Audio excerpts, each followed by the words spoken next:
పశ్చిమ గోదావరి జిల్లాలో ఆకివీడి మండలం ఆకివీడి గ్రామంలో సర్వే నెంబర్ 470/12లో 4 సెంట్లు స్థలంలో ఒక డిస్ప్యూట్ నడుస్తూ ఉంది.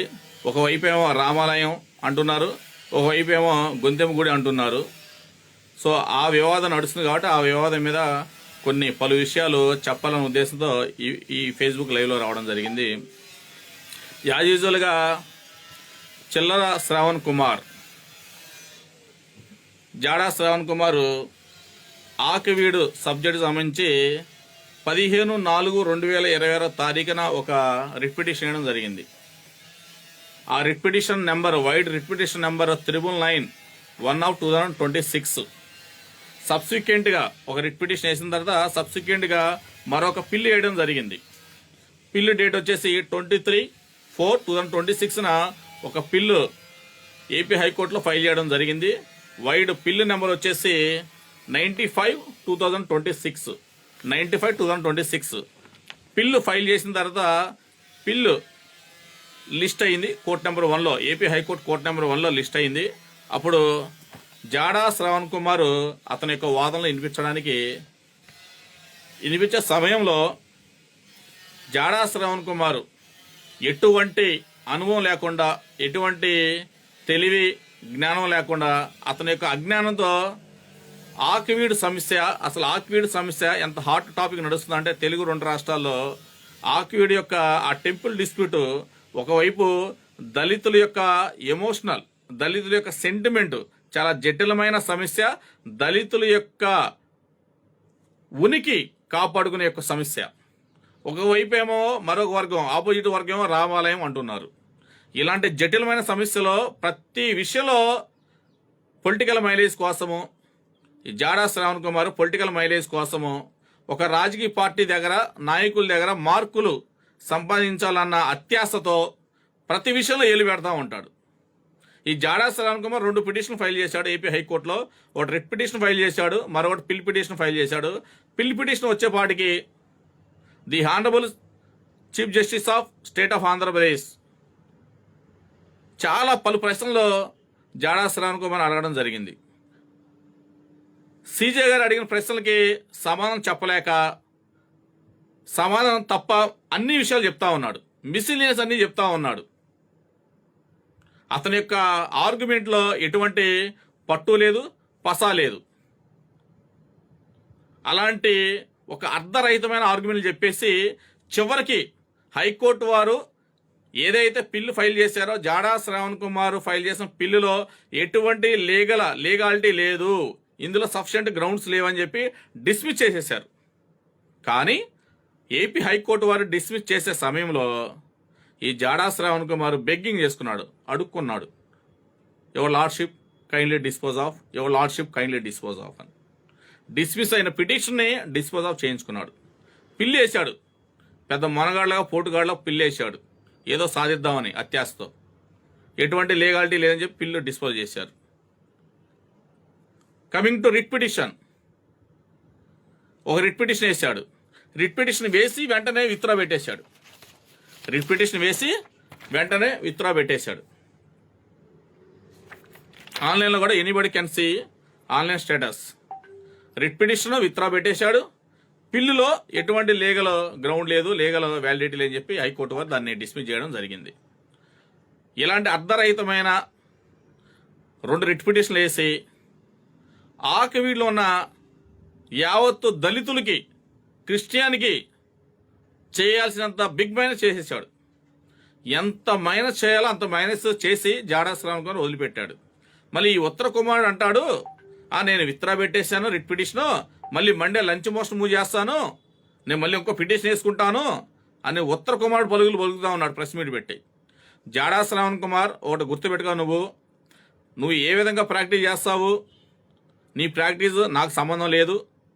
కానీ ఆకివీడి విషయం వచ్చేపాటికి అది దళితుల యొక్క సబ్జెక్టు, వారి యొక్క ఉనికి సంబంధించిన సబ్జెక్టు, వారి సెంటిమెంట్, ఎమోషనల్ సంబంధించిన జటిలమైన సబ్జెక్ట్ అది. ఆ సబ్జెక్ట్లో నువ్వు పనికిరాని విషయాలు మొత్తం రాసి ఏలు పెట్టి అక్కడ ఆకివీడులో ఉన్న యావత్తు దళిత సమాజాన్ని తప్పుతో పట్టించేశావు. నీ పిటిషన్ వేయడం వల్లే మైనస్ అయింది. ఖచ్చితంగా చెప్తున్నా, I'm very clear on that. నువ్వు హైకోర్టులో 2 పిటిషన్లు, రిట్ పిటిషన్లో అర్ధరహితమైన అజ్ఞానంతో కూడిన తెలివి లేకుండా పిటిషన్ వేయడం వల్లే ఆకివీడ్లో అక్కడ మా దళితులకి, దళిత జాతికి మైనస్ అయింది. ఒకవైపేమో సీనియర్ కౌన్సిల్ రవిప్రసాద్ గారేమో సఫిషియెంట్ ఆర్గ్యుమెంట్ చెప్తా ఉంటాడు. ఒకవైపేమో నువ్వు దిక్కులు చూస్తావు, ఈస్ట్ వెస్ట్ నార్త్ సౌత్ దిక్కులు చూస్తూ ఉంటావు.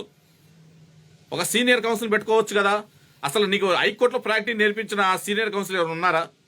అసలు హైకోర్టులో ఎప్పుడైనా ప్రాక్టీస్ చేసావా?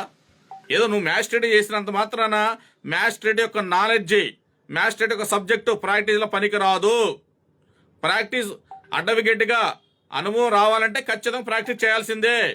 ఏ సబ్జెక్ట్లో ఏ పిటిషన్ వేయాలో నీకు తెలియదు, ఏ సబ్జెక్ట్లో ఏ పిటిషన్ వేయాలో నీకు తెలియదు. ఒక సీనియర్ దగ్గర నువ్వు ప్రాక్టీస్ చేయలేదు, జూనియర్గా డైరెక్ట్గా వచ్చి ఫేస్బుక్లో సోషల్ మీడియాలో వీడియోలు వదిలేసి అమాయకమైన ప్రజలను నీ దగ్గర తెచ్చుకొని వాళ్ళ దగ్గర నుంచి డబ్బులు గుంజి ఏదో మమ అనిపిస్తా ఉన్నావు.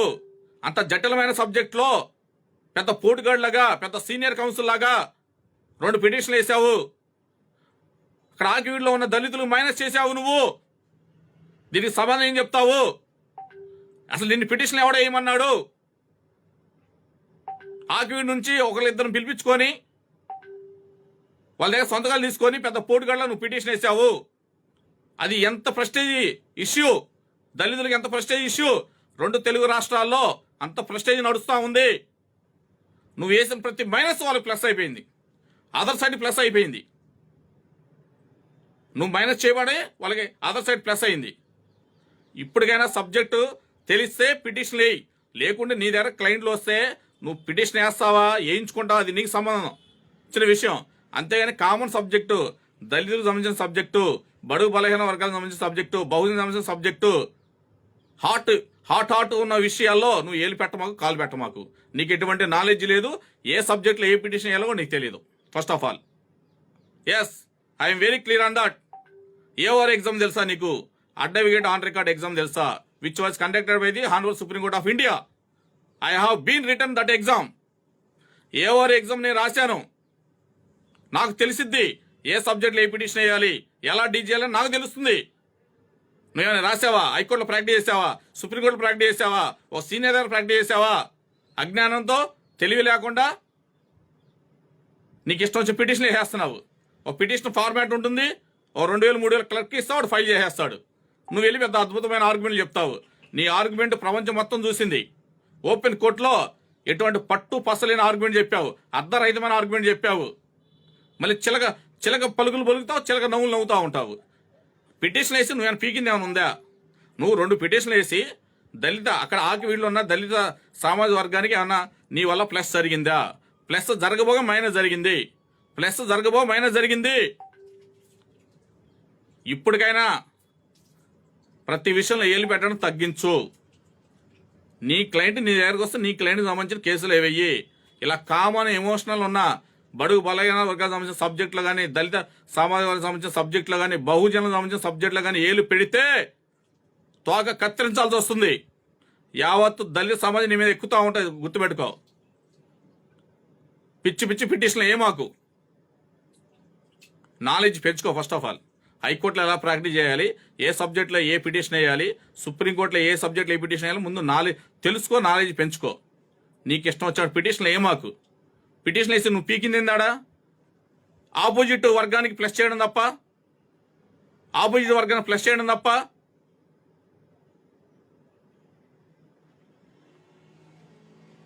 పెద్ద సాధించిన వాళ్ళ పెద్ద ప్రెస్ మీట్లు పెడతాం అన్నావు.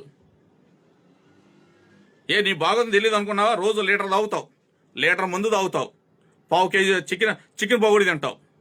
లీటర్ ముందు తాగి పావు కేజీ చికెన్ పకోడీ తింటావు. మిడ్ నైట్ 12:30కి 3:30కి నీ డ్రైవర్ పంపించుకొని తెప్పించుకుంటా ఉంటావు. నువ్వు తిను, తాగు. దళితులకు సంబంధించిన విషయంలో మాత్రం ఏలు పెట్టొద్దు. చేయాల్సిన మైనస్ అంతా చేశావు. ఈరోజు ఆకివీడ్లో రామాలయం శంకుస్థాపన జరుగుతుంది అంటే నువ్వు వేసిన పిటిషన్ వల్ల అది మైనస్ జరగడం వల్లనే ఆపోజిట్ ప్లస్ జరిగింది. ఇందులో ఇంకా చెప్పుకోవాల్సిన ప్లస్ పాయింట్ ఏంటంటే, పాపం ఆకివీడ్లో ఉన్న దళితుల్ని ఒక 52 మందిని 57 మందిని రిమాండ్ పెట్టారు. ఆ లోకల్ అడ్వకేట్ వాళ్ళకి బెయిల్ వేసి బెయిల్ అలౌ చేసుకుని తీసుకుని వచ్చారు. ఇంకా నేను అందులో ఏలు పెట్టాల జాడా శ్రావణ్ కుమార్. ఆ 52 రోజుల్ని 252 రోజులు చేసేవాడు. ఫస్ట్ లోవర్ కోర్టులో ప్రాక్టీస్ చేయడం నేర్చుకో. హైకోర్టులో ఏ సబ్జెక్టులో ఏ పిటిషన్ వేయాలో నేర్చుకో ఫస్ట్ ఆఫ్ ఆల్. సుప్రీంకోర్టులో కూడా ఏ సబ్జెక్ట్ని వేయాలో నేర్చుకో ఫస్ట్ ఆఫ్ ఆల్. ఏదో అమాయకమైన ప్రజలకి సోషల్ మీడియాలో వీడియోలు పెట్టి వాళ్ళ దగ్గర డబ్బులు తీసుకొని ఏదో హవా సాగించడం అనేది కరెక్ట్ కాదు. అది అసలు నువ్వు ఏ రకంగా నాయకుడి అవ్వవో, నువ్వు నాయకుడి కాదు, నాయకుడు ఎప్పుడు అవ్వవో. స్ట్రైట్ క్వశ్చన్ స్ట్రైట్ ఆన్సర్ చెప్పేసాయి. ఇదంతా ఎందుకు?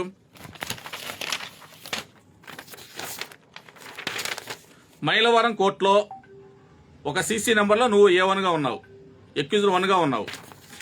CC number 325/2023 Mylavaram junior civil judge కోర్టులో సీసీ నెంబర్ 325/2023లో A1గా ఉన్నావు. నీతో పాటు ఇంకా 17 మంది ఉన్నారు. 17 మంది పాపం దళిత సోదరులు ఉన్నారు, దళిత సోదరులు కూడా ఉన్నారు. వాళ్ళని నువ్వు నాయకుడిగా ధర్నా చేస్తూ పోలీసులు విధులకి ఆటంకం కలిగిస్తే G-Kondu పోలీస్ స్టేషన్లో క్రైమ్ నెంబర్ 80/2022 ఒకటి రిజిస్టర్ చేశారు. దాని మీద ఛార్జ్ షీట్ వేశారు. అది కోర్టుకు వెళ్ళింది, సమన్లు వచ్చినాయి. నిన్ను నమ్ముకొని నీ వెనక ఉండి ఆడ ధర్నాలో పాల్గొంటే ఆ 17 మందికి నువ్వు చేసిందంటే గత 5 సంవత్సరాల నుంచి ఆ దళిత సోదరుల్ని మైలవరం కోర్టు తిప్పుతా ఉన్నా. గత 5 సంవత్సరాల నుంచి నీ వరకు హైకోర్టులో వేసి స్టే తెచ్చుకున్నావు. ఎక్యూజ్డ్ 1గా ఉన్న జాడా శ్రావణ్ కుమార్ నీ వరకు హైకోర్టులో వెళ్ళి స్టే తెచ్చుకున్నావు. What about remain 17 members who are the Dalits? వాళ్ళు గత 5 సంవత్సరాల నుంచి వాయిదాలు తిప్పుతా ఉన్నావు. ఆ కేసు ఇంకా పెండింగ్ ఉంది, అది డిస్పోజల్ అవ్వదు. అటు సెంటెన్స్ ఇటు ఎక్విటల్గా చేయనివ్వు. నువ్వు ఎలా నాయకుడు అవుతావు? నాయకుడు అనేవాడు ముందుండి నడిపించాలి. మంచి అయినా చెడైనా నాయకుడు అనేవాడు ముందుండి నడిపించు. ఫస్ట్ ఆఫ్ ఆల్ ఎవరినైతే 17 మందిని ఇరికిచ్చావో జూనియర్ సివిల్ జడ్జి కోర్టు మైలవరంలో ఆ 17 మందిని కేసు నుంచి బయటపడించు. నీ పనితనం, నీ గొప్పతనం, నీ వీరత్వం అందరూ చూపించు. నువ్వు ఒక్కడే హైకోర్టుకి వెళ్ళి A1గా స్టే తెచ్చుకొని పాప 17 మందిని చెప్తా ఉన్నావు. అందులో చాలా మంది నా ఆఫీస్కి వచ్చి చెప్తా ఉన్నారు, చాలా మంది ఫోన్ చేసి చెప్తా ఉన్నారు, నా ఆఫీస్కి వచ్చి చెప్తా ఉన్నారు. ఈ జాడా శ్రావణ్ కుమార్ని నమ్మి మనవడని వెళ్తే ఇలా గత 5 సంవత్సరాల నుంచి మమ్మల్ని కోర్టు చుట్టూ తిప్పుతా ఉన్నాడయ్యా. మేము వెళ్ళి ఇంకా కొంచెం గట్టిగా మాట్లాడితే మీకు జైలు శిక్షలు పడతాయి అందులో అని చెప్తున్నాడు. నువ్వు ఏ రకంగా నాయకుడు అవుతావు? నాయకుడు అని నుంచో. అవసరమైతే జైలుకి వెళ్ళాల్సి వస్తుంది, అవసరమైతే కేసులు ఎదుర్కోవాల్సి వస్తుంది. జైలుకి వెళ్ళవు, కేసులు ఎదుర్కోవు, పోలీసులు చూసుకుంటే చుచ్చు పోసుకుంటావు. నీ వ్యవహారం, నీ యొక్క గొప్పతనం నున్న పోలీస్ స్టేషన్లో అర్థమైపోయిందిలే. నున్న పోలీస్ స్టేషన్ నేను తీసుకెళ్ళినప్పుడు నున్న పోలీస్ స్టేషన్లో అర్థమైపోయింది నీ వ్యవహారం. అక్కడ పోలీసులు అడిగి చెప్తారు.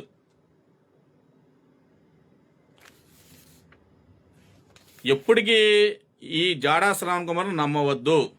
నేను యావత్తు దళిత సమాజానికి I request you many times. Jada Sravan Kumar నాకేం శత్రువు కాదు, అతను నా ఎనిమి కాదు. అతనికి నాకు కుటుంబ తగాదాలు లేవు, సరిహద్దు తగాదాలు లేవు.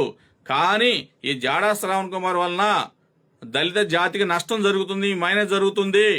దానివల్లనే నేను ఇంత టైం వెచ్చించి ఈ ఫేస్బుక్ లైవ్ చేయాల్సి వస్తుంది. లేకుంటే అతని గురించి మాట్లాడాల్సిన అవసరం కూడా నాకు లేదు. అతని గురించి మాట్లాడి టైం వేస్ట్ చేసుకునేంత ఆలోచన కూడా నాకు లేదు.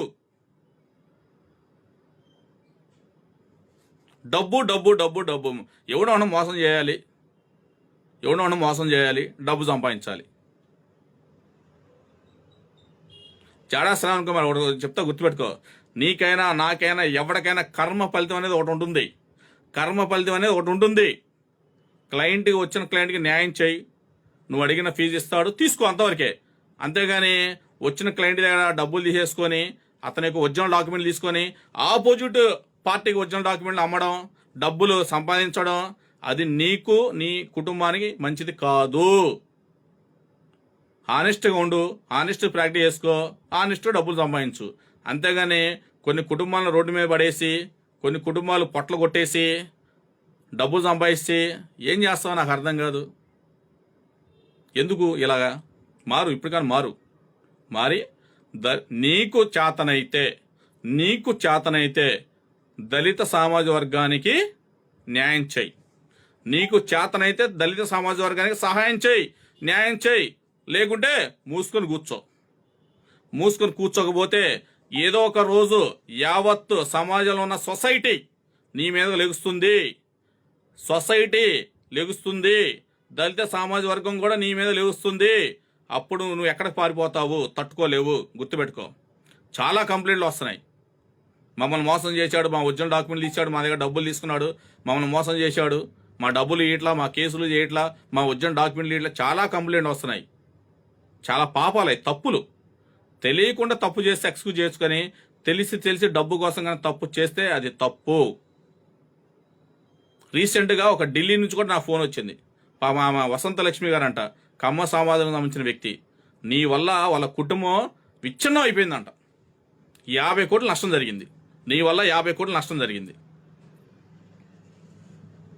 రాయలసీమ నుంచి ఒక దళిత సోదరు ఫోన్ చేశాడు. అన్నా, మనోడు అనుకుని నమ్మి వెళ్తే ఇలా చేశాడన్నా, నా కుటుంబాన్ని మొత్తం రోడ్డును పడేశాడని ఒక ఫోను.